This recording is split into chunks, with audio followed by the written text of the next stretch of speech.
I'm Julie Weber, and I became a Christian many years ago during the Jesus movement. And that was back in the 70s. And my family had been stationed in Germany. This one evening in Germany, some GIs came in and shared with us the story about how Jesus wanted to be our friend.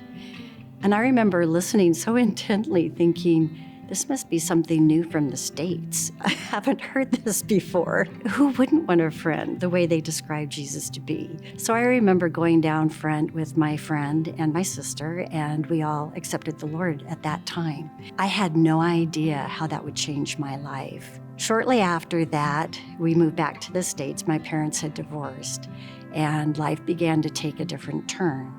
And I found myself in and out of very destructive relationships, abusive relationships, and really battled a lot of shame and a lot of confusion and really despair.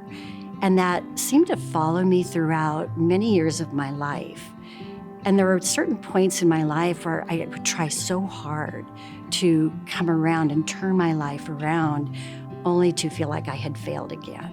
And I remember at one point kneeling beside my bed and just thinking, oh Lord, I feel like I am hanging on by a thread here. And you are just going to have to be the one to continue to hang on and to keep my life together. Fast forward many, many years later, I found that Jesus was really in the business of redemption and restoration. And as I was able to pause and to take inventory of the pain in my life, I was able to bring those out to Jesus and let him actually touch me in the midst of my pain. There's a verse in 1 Peter that I absolutely love.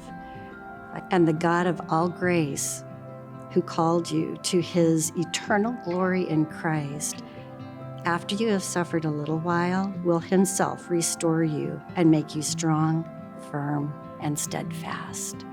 My story really is less about me, and it is so much more about him. That Jesus has been my hero, and that in the midst of my difficulties and in the midst of my failing, Jesus had remained a true and faithful friend.